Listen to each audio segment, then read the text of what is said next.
What's going on, everybody? Welcome to another episode of the Scene Podcast. I'm your host, Jerome Moore, and I'm here with DPR, Editor-in-Chief of the Nashville Scene, as my co-host. What's going on, man? How's it going, Jerome? Thanks for coming back. Hey, Number two. Here we go. Who's this guest we have? All right. So this week we brought in staff reporter Eli Modica, who has this week's cover story, which is all about police technology, surveillance, the questions of what is this tech, what does this do, how much is the Metro Nashville Police Department using it, how much are they considering it. So Eli, thanks for coming in to talk about your cover story. I want to give you just a shout out, Eli, because you just do great work and how you dive into your writing, especially around social justice, community issues. So just kudos to you, man. Sure. I'm a fan. I'm a fan of yours as well. Yeah, we just fanboying it up right now of each other, right? Yeah. What about me, guys? I'm just kidding. DPR, man, you know, editor-in-chief, man. Thanks for coming in to talk about the cover. You did a very helpful thing to make this story happen, which is you told me, we need a cover story. Yeah, that's February. Right. Yeah. And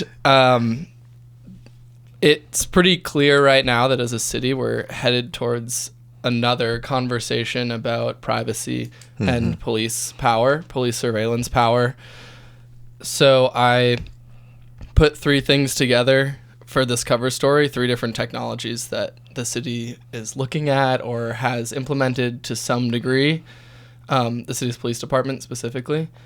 The first is license plate readers, which Jerome, you have a lot of history with, and you're familiar with, and we've run some coverage. Nicole Williams has done a lot of reporting about that for the scene. And in history, meaning that like working around and with organizing. I wasn't caught on a license plate reader. Just to be clear, I wasn't. As far as maybe you have. Maybe I have. Maybe I have been. You have a lot of history of being on license plate. Yeah.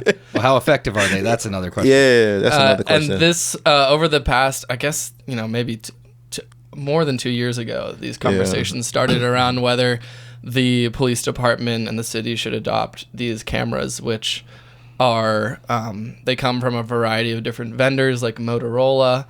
You put them somewhere in the right of way on a road, and they scan license plates that go by really quickly, almost instantly, and they cross-reference them with different databases, stolen cars, people who are wanted for charges, and if one of them hits on that cross-reference, I don't know literally what it does, if there's a ding or if there's something that pops up, but that's like a hit. And the police review that, and then they verify, was this license plate read correctly? Did they think that this R was a P or this 1 was an I?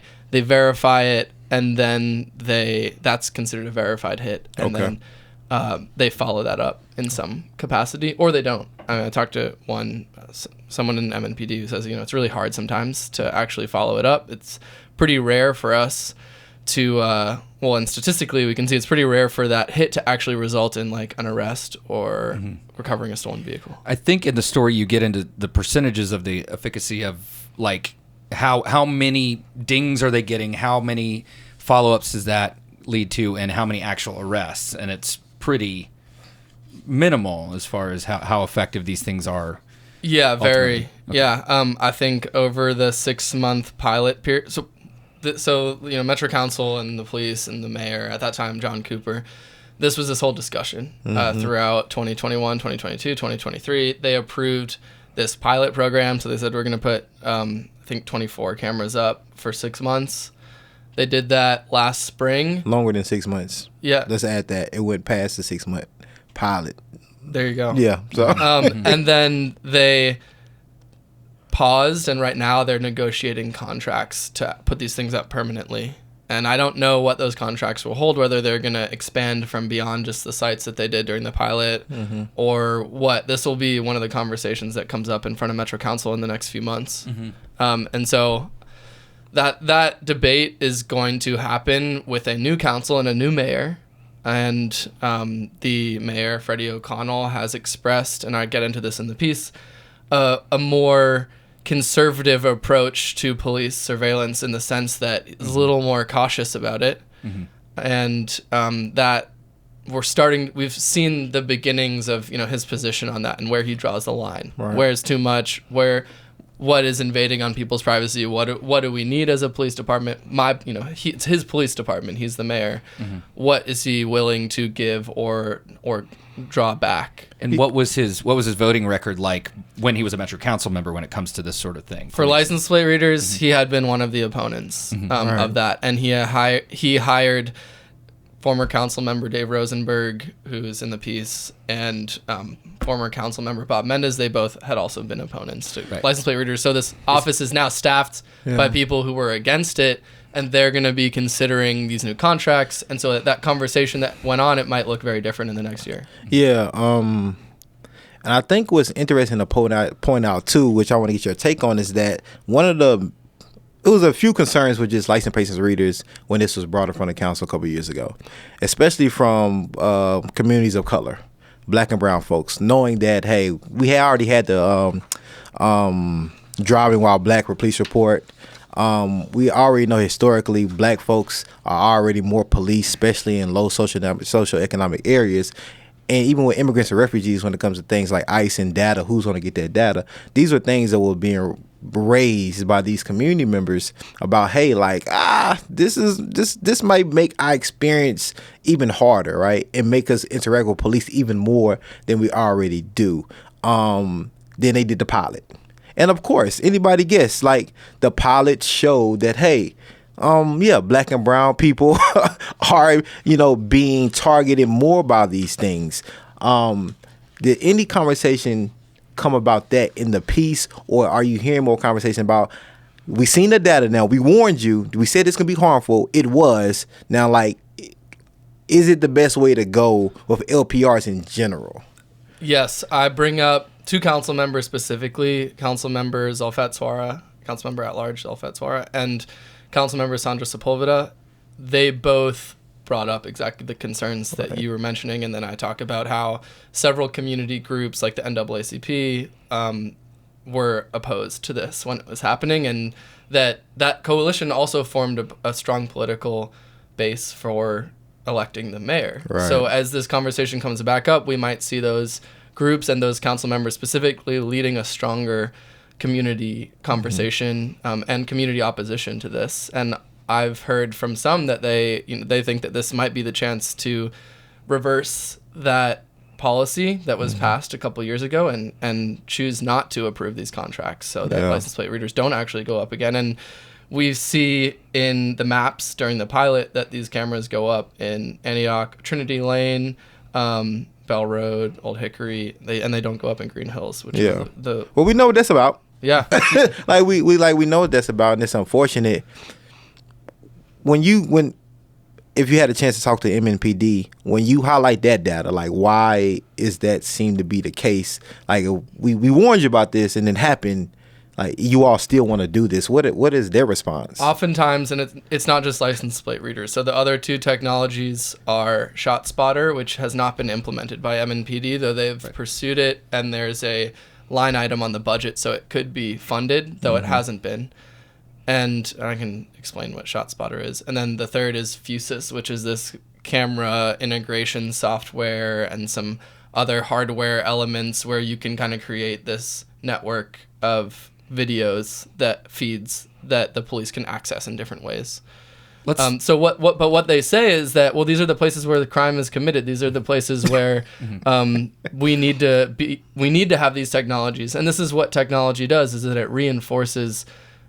it justifies for them, well, if this is where gunshots are, this is where we need to surveil harder. If this is where stolen vehicles are, this is where we need those license plate readers. So it creates that loop of further and further cracking down, harder and harder on a few areas, mostly black areas, mostly areas of people of color who are already being surveilled or have greater reasons to be worried about being surveilled in Nashville. DPR, before you go, I know you got a statement. I know you got to say something. I think it's important to pose this question to the community, though, right? Instead of coming up with all of these technologies that's going to pretty much create an increase in police activity, especially in marginalized black and brown communities, I think as community, we should be asking ourselves, like, not how can we invest more in policing and being police, right?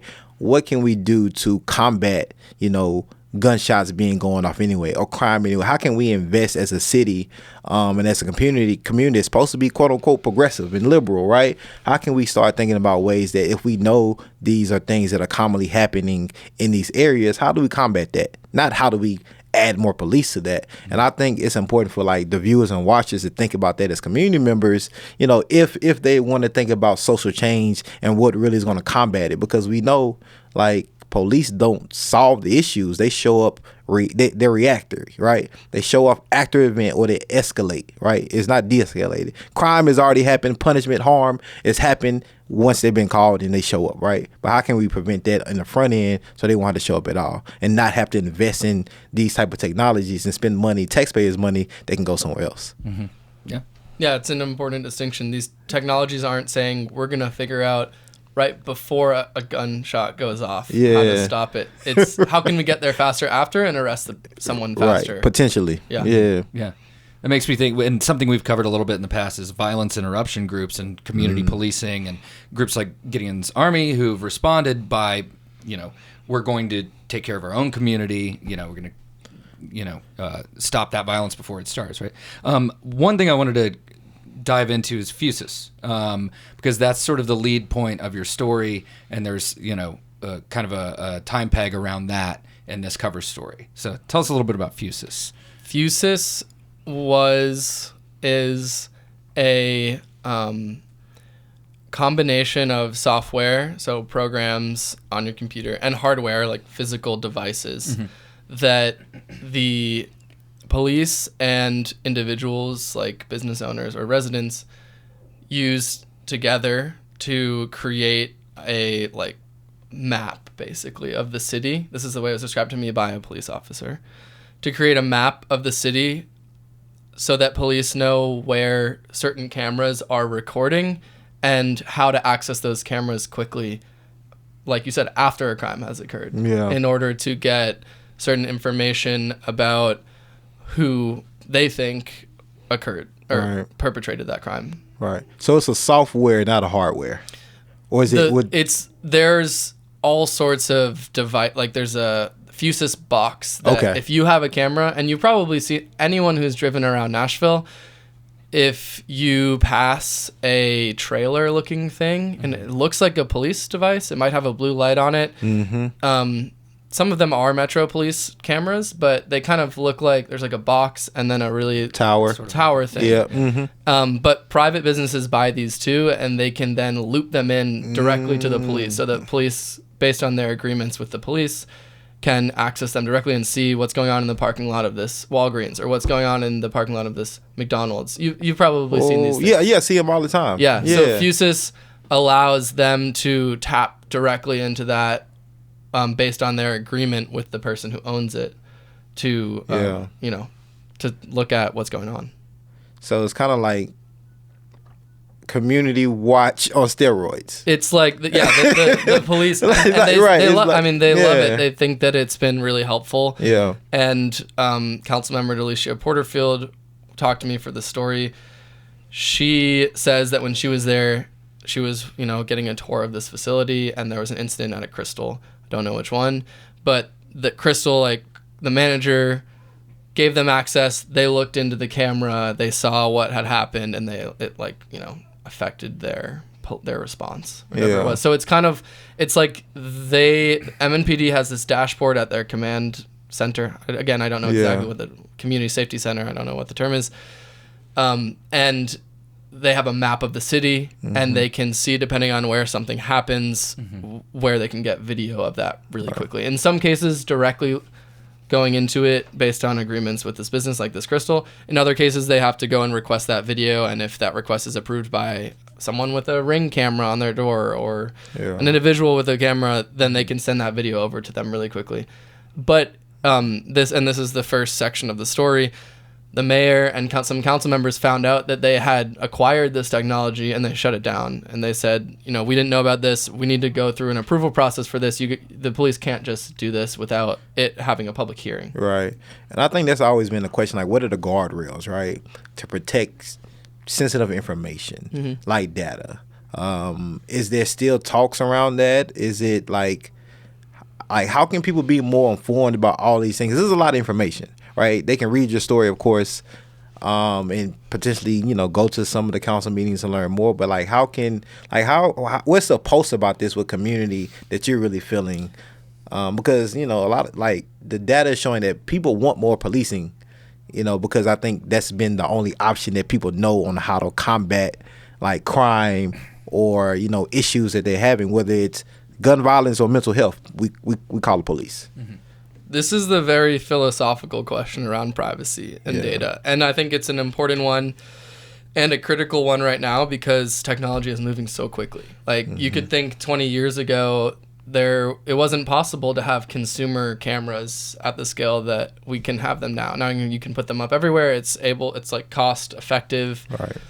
In the sense that it's affordable for a police department. 20, 30 years ago, that's not possible. But now technology is moving so quickly. We might see conversations around facial recognition, or there already are conversations being had around facial recognition in policing and law enforcement in other countries, and in the U.S., I'm sure. Drone usage, which there was an email that Chief Drake sent a link about San Diego Police Department using drones sent to his fellow officers, and he was like, this is interesting. So these are police departments put it in the budget considering what's the newest stuff that we can get. Drones, again, facial recognition or artificial intelligence powered. We don't know what's going to happen next, but this philosophical question that you're bringing up of like what should we be collecting and what are the dangers of it is one that I think we're going to be having again and again. Yeah. And we already started to have around license plate readers, but from what I learned talking to a couple experts, including Sarah Igo, who's a professor about privacy at Vanderbilt, like a national scholar about this, her advice was that oftentimes that technology is implemented because in the name of public safety, that people allow these things to come into their lives because they're told that it's going to make them safer. This is the same thing that happened after 9/11 with like the Patriot Act, which, when you're saying something will be for public safety, people are much more permissible in allowing that coming into their lives. So that was one sort of historical fact that she brought up. And that's exactly what's happening when police are asking for it. The other is that this data, and there's another law professor who talked to me about this, the data that's created now, it creates this ocean of information that's stored for certain periods of time. It could be 24 hours, could be 30 days, could be 90 days. Those are all agreements that we have to figure out what we're comfortable with. And that data that's created now, maybe you're told it's just going to be for stolen vehicles or for murders or for kidnap, suspects. But Professor Igo said oftentimes that use can change. Once the stuff is already in place, it can change what it's used for. Yeah, right. Law enforcement enforces laws, and if those laws change, if they change at the state level, if the federal government decides that they want to tap into these things, access changes. Exactly. We don't know what they could be used for in the future, but once that capability goes up, it's very hard to claw it back. Right. And you get into this in the piece, kind of the technology sprinting ahead of the guardrails that are put in place for it. And you see, you've found a lot of sort of interdepartmental email exchanges between police where it's like, this technology looks great. Let's look into this technology. And it's a lot of that sort of jumping at these new things. It's awesome. But they're like, this thing, look at this toy, man. That's so rad. We've seen tasers. Like we almost signed a new contract with tasers, to upgrade them when the last ones seem to be working, as tasers do. So you see these things kind of moving quicker than the legislation around them or the guardrails. Yeah, and this was kind of the case for ShotSpotter and why I included that, because that's an example of the technology that the police appeared to be really supportive of. They were getting solicited, and there's a whole industry that I talk a little bit about of people who are selling these things, because if you put an $800,000 line item, like that money's going to go to someone. So there's millions and millions of dollars to be made. We bought Fusus on a contract from a company in Atlanta. And there are just private companies that are selling us these things and that are soliciting police departments saying, you need this, here's why, it's amazing, it's going to help you solve crime. Public safety. Yeah. They're like pitching and having meetings and slideshows and business, It's business. It's business. Yeah. It's money to be made. Very lucrative. Exactly. Yeah. And the police then turn to council, or sometimes don't, in the case of Fusus, and they say, like, let's buy this. This is going to be great. Look at what's happening. And sometimes that excitement and eagerness based on this promise that they're getting moves faster than the approval process, or even a kind of consideration around, will this cause any issues in terms of privacy or surveillance? And those conversations get put to the side often. And I think council with LPRs, we're seeing that try to form around these conversations rather than have them just go forward with no guardrails. The police are excited about it, and they believe the promise of these things first, and they have a kind of assumption that they're going to be good for the community and that they won't be abused because they're the ones who would potentially be abusing it. Really? So they, of course, they're going to oversight themselves properly? Yeah. No way. They're not worried about that in the way that the community brings up, because it's within the department. So, well, we're about to have to wind down, but ShotSpotter has come up a couple of times. That one is not currently being used by the Metro Police Department.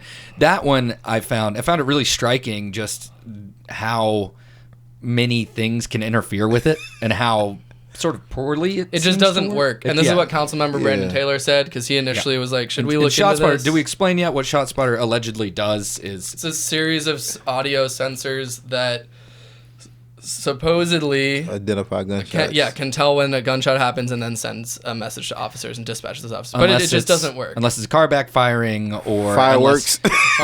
Or unless there's trees interfering with the you found that there can wind, be it just doesn't work. And so it's an important example of police getting really excited about something that is told it's going to help them, but it turns out they push it all the way to get budget approval, but it just doesn't work. We're gonna have to take a real serious dive into like this tech stuff, and then policing from a whole nother lens as a community member, because that's gonna be the real pushback, right? We have to show up to these meetings, we have to talk to our council members and say, what are you feeling about this? How are you planning on voting? And then communities coming together collectively to say this may not be best for everyone in Nashville. And I think that's what we gotta look at too. Like, maybe crime doesn't happen in Green Hills in the same way. Okay, that's fine. That doesn't mean that that separates you from other communities, because we supposed to be one big Nashville, right? And so I think we have to start looking about it that way and not look at silos, your community versus my community type of thing. Like, you all get police more, so y'all have it and we don't, or we can take it because police is not over here anyway. Like, we have to. I think that should be part of the narrative too, with this information and how we're talking about it and how we could potentially change the outcome of what we actually need versus what we actually get. Yeah, and this is what you often hear. Like, if I'm not doing anything wrong, I don't care what goes up. Yeah, but it's a much, much bigger conversation. Yeah, than that's that worried about yourself mentality that. Like, Nashville won't be able to stay Nashville and keep it so if we start to shift that way or stay in that type of mindset and not shift more towards a communal mindset. Yeah, and you don't know what will happen tomorrow or next year, especially with the state legislature. You can see a future where protesting could be construed as terrorism, and there's a law that the state passes that says if you're protesting against police, then you're considered, you could see these situations that could happen, and if there's, the laws can change. Well, if they criminalize sleeping on the sidewalk, anything is possible. The Tennessee legislature is definitely at the forefront of fascinating new ways to interpret the law. So, it remains to be seen. Well, Eli? Yeah, this conversation's coming, the one that you're saying. I mean, that's the point of the piece. It's coming in the next year about Fusus and about LPRs as those contracts come back up. So, stay tuned. Great story. Well done. I'm looking forward to having everybody read it. Thank you for taking time to write it and for taking time to talk to us about it. Yeah, Eli, man, I appreciate you, man. Keep it up. And people read it for sure and be informed. Like, we just were informed about all these things. Yeah, it's important. Just imagine. We just can't simply call the police now and say people are shooting. We have to have, like, a whole device that picks up gunshot frequency. Oh, drones are already happening in other crazy cities. Well, thank you. Surveillance. Appreciate you, Alan. For sure. Cool. All right. Well, now we brought in our associate editor, Cole Villana, who's going to talk to us about some critics' picks. He edits our critics' picks section of the paper, historically the biggest section in the paper, as a matter of fact. Does a great job with it every week. Cole, what do you got your eyes on for stuff that's happening over the next week? Yeah, it's award season, it's Oscar season, and the Bell Court is playing all of the Best Picture nominees. That runs through the 9th, and Patrick Rogers happened to write about one of those. These films have been out for months. Who was that guy? I don't know. Oh, he means DPR. Who's DPR? Oh, okay. Yeah, I know DPR. Yeah, Yeah, okay. DPR wrote about one of these. DPR, tell me why, when these films are probably on streaming or you can catch them somewhere else, why is it special to see them on the big screen again? Great question. It's honestly, this is one of my favorite lineups of Best Pictures in several years. I wrote about Past Lives, which I think is like beautiful, kind of the smallest scale movie of any of the Best Picture nominees. It's kind of a small indie movie from a first-time director, and that one's cool to see in the theater because you get to put your money toward a ticket for a sort of a smaller film, but also there's some Oppenheimer screening is best seen on the big screen. Obviously you can watch that one at home. Killers of the Flower Moon, these are movies that the filmmakers made to sort of be experienced with the surround sound on a big screen. Also, Bell Court is Nashville's only independent cinema center, so it's always nice to throw your money toward them. And, I just like I like going to the movies. Yeah. That's my meditation. We can watch anything at home, so I just kind of like seeing them on the big screen. It's a really great lineup. The Holdovers is great. Craig Lindsay, I think, wrote about that one for us. Just a lot of good stuff nominated this year, so that's why I like to see it. Yeah, I saw Oppenheimer on a plane through one headphone that was working and then another one that was like kind of working, so I was like this. Christopher Nolan is cringing somewhere. Yeah. First of all, it was already on planes. Yeah, it's not a film you want to watch. Right, yeah. Right. Yeah. And Christopher, he don't miss. He just doesn't. Not everybody loved Tenet, but we've got some. If that's a miss, I know. If that's a miss, like that's a high bar miss. Yeah. I actually watched Dunkirk, which has a very famous plane crash on a plane, different plane. Not the I watched Castaway on a plane once, and that was a bad idea. Well, if you want to stay on the ground, any plane movies that are not ending up it's staying in the air, just a happy normal plane ride. Maybe they should just ban those from just being in airplanes in general. Yeah. What else are you looking at, Cole? We have a cool show from Narwhal, which is kind of a reunion show. This is a duo that split up and went to different halves of the country, and now they're back at Dark Matter. I like that because it's a cool local show with a bunch of acts that you probably haven't seen around town for a while, and also because ML Metters, who's an art staff person for the scene, and a couple of our sister publications wrote that. I don't know. I like picks because people who like different things that they don't normally get to cover just get to write all sorts of things. Eli Modica is a contributor often. So that's Tuesday at Dark Matter. It sounds rowdy. It sounds fun. They're a very fun band. And Dark Matter's a great space to see a show, a little DIY space over on the east side that kind of carries on that Nashville DIY tradition. Really fun room for a punk band, for sure. Yeah, absolutely. The last thing I'm looking at is Dathi Freyja, who is Icelandic. I actually wrote about him because I was very bummed to hear his song Think About Things, which was like a Eurovision big ol' hit in 2020, and it was absolutely going to win. It was so weird and so fun. And the world just had to watch it on YouTube or on a plane if they wanted to, I guess. Yeah. But now they can see him at East Side Bowl. Just a weird, fun international act that Nashville kind of attracts things like that all the time. So yeah, really, really catchy, really fun, kind of weird. I want to call it outsider pop, but it's just sort of just great pop music. Yeah, it's a lot of fun. Cool. I'm new to him, so yeah. I mean, I hope we have a picture of him in the issue because he's so tall and goofy looking and dances like it's like silly little dances. He has like it's the most important thing in the world to like swing his like 6'4" frame around. Iceland produces some really special artists. Yes. Icelandic, this Icelandic swag. Yeah, man. Icelandic swag. Yeah. Always talking about Icelandic swag. Well, that's great. Awesome. Cole, thank you as always for sharing your wisdom, your wealth of critics picks with us. Appreciate it, Cole, man. Yeah.